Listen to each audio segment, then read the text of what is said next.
Call of Duty, one of the best series that's ever been there since the beginning. I feel like I love this game so much. Like I would buy like the whole series. But if you guys haven't seen my consoles in 2020 video, I'll leave a link down in the description below. But I'll just give a brief summary. That in Mr. Dalek JD's video, he's also a good YouTuber. You should go check him out. That he made a video of two things, but I just want to separate them because I don't want the video to be longer than it is. So, long story short, there's an offer job in Infinity Ward to help them create a new story line for the new next gen console platform. So, yeah. So, in this video, the question is, what could be the next title for COD after World War II?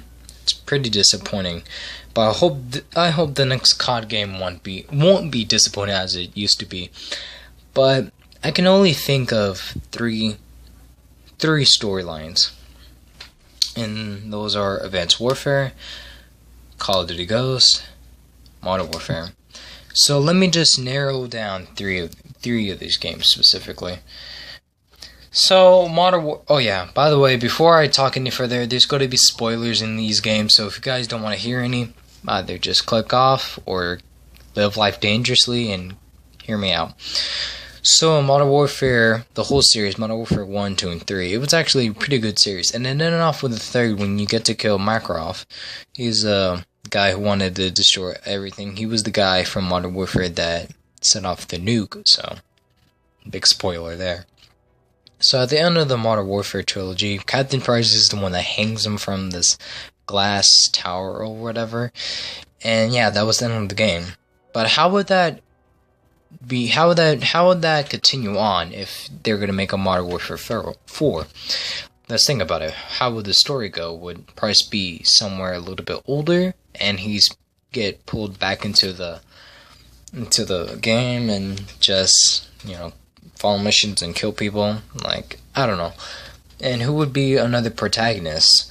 The favorite of all protagonists in the Call of Duty one is Soap from the Modern Warfare series, because we got really close to the character until we saw him die in Modern Warfare 3, which is really sad.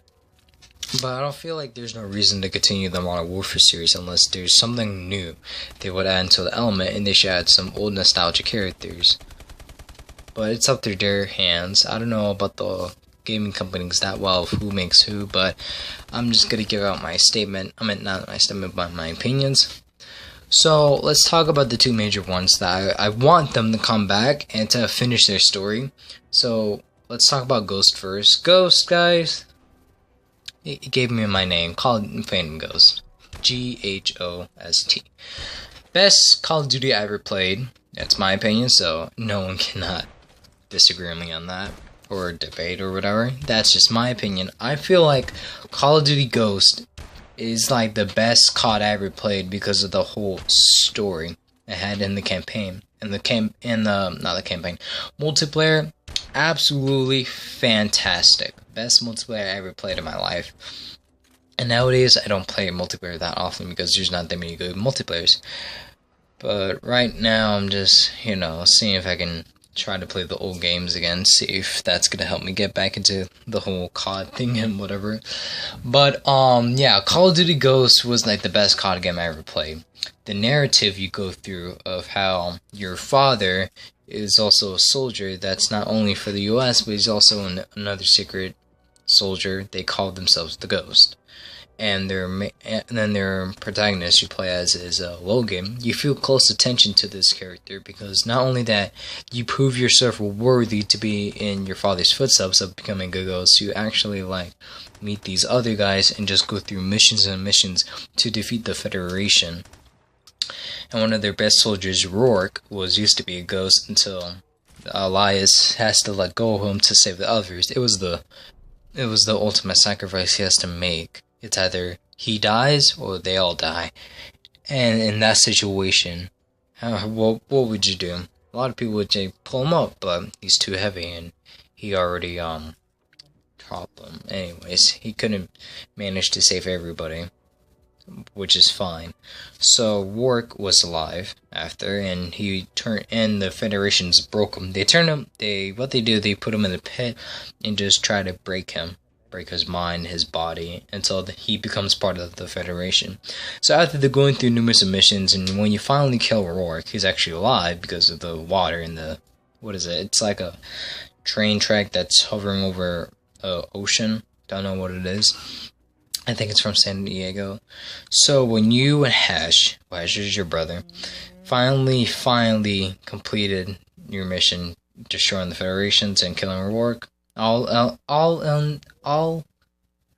wells ends well until Rourke is alive and he captures Loken, which is the character you play as throughout the whole game, except for Elias. You play as a side mission, or not a side mission, it's a side or main mission, however you like to call it.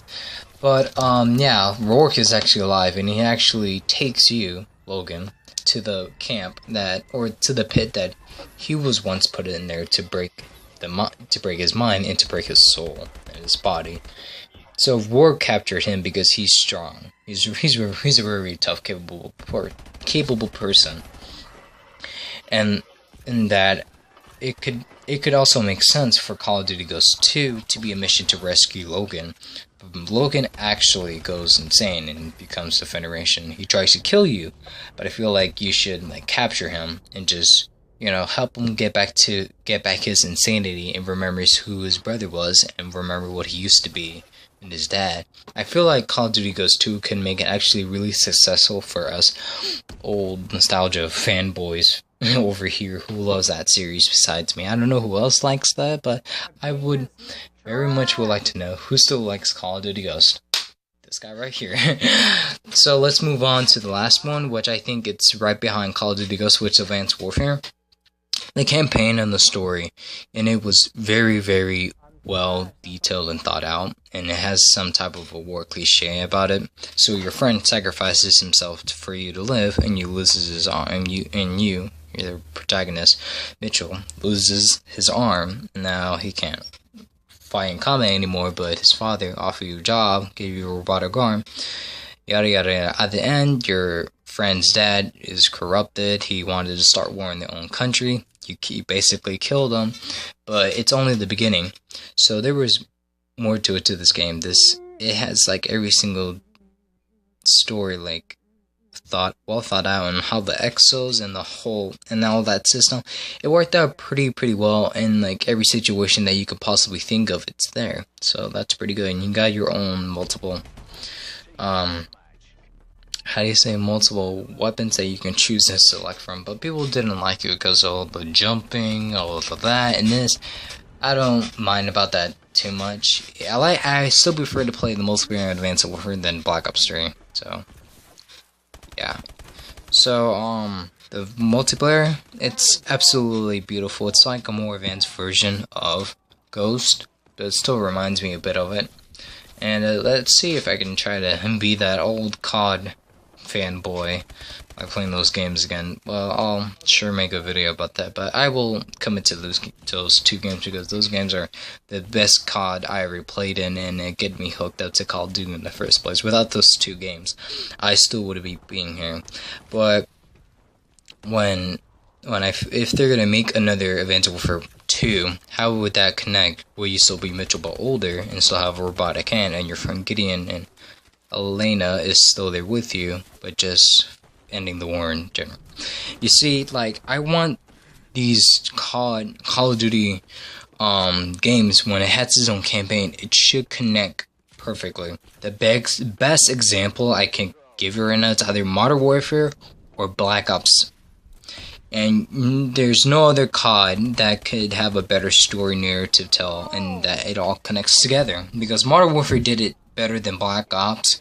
The reason why is because Black Ops 1 and 2, they connected very, very well. Black Ops 1, you played Mason, and he has to go through all the stuff, missions, killing 3 Russian guys that brainwashed him, and at the end, some of them died. I think it was 5 or 4 or 3, I think so. And then he retired, and Frank dies, and Black Ops 2, Frank's actually alive but old, and Mason's son, David, goes back to Frank Woods to ask him about his father, about Raul Menendez and what he was about. Then he told it from his father's point of perspective throughout the whole thing. Both of those two games connect the story very, very well. Black Ops 1 was good, was like 10 times better with the whole campaign, the multiplayer and zombies, but how they did it for Black Ops 3, they did that pretty poorly. Because I feel like they have an opportunity to continue the whole Black Ops trilogy of the story. I still want them connected in their own respective ways, but in Black Ops 3's campaign, it does have no connection at all. Your protagonist is just some unknown guy that just joins the military and decides to get rid of his, or got his arms and legs ripped off by robots, and decided to go through this whole procedure,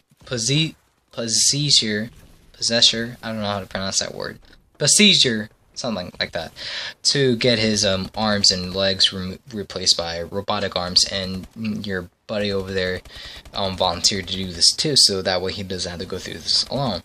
Yada yada yada, nothing connects at all. And the only time they mentioned something from before was when was it Hendrik mentioned about Raul Menendez, because of the after effect of the Gorgeous Diaz when he, I think it was Judgment Day, yeah, on Black Ops 2, I don't remember which, yeah, that was the last mission from Black Ops 2.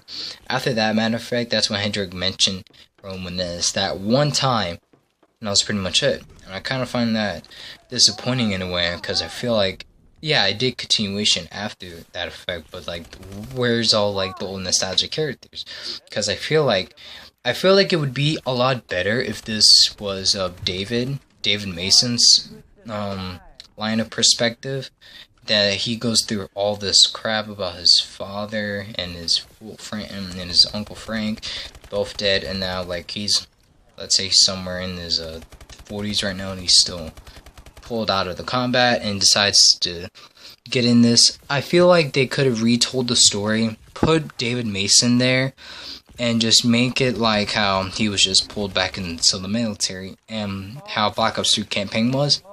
They should just continue it from that point on, and I feel like that could have made the campaign a lot better, but that's just my personal opinion. Everybody has their opinion about how they feel about that campaign in general, but you guys kind of see what I get here when they make a Call of Duty with the same title. It should have connections to the old story. It never had the connection from Black Ops 3. Only a little bit from the Gorgeous Diaz effect from Black Ops 2 end of the mission.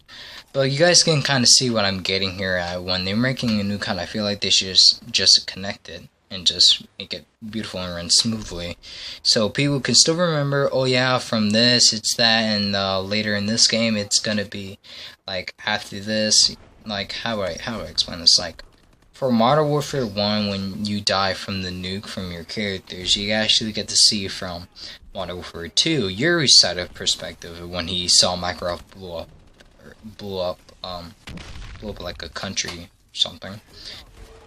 That's how well connected the trilogy of these games should be. I'm not saying like each and every COD should connect together. No. It has its own story, and when you make its own story, it should has its own connections and not make it different and not take a turn path. You can still keep some of the same things, but just make something new and innovative. But yeah, that's today's video, and I hope you guys very much enjoyed this. If you do, leave a like and let me know what you think about this whole COD storyline connection going video. And yeah, I hope you guys have a wonderful day, and my name is Finnegoes239, signing off. Peace.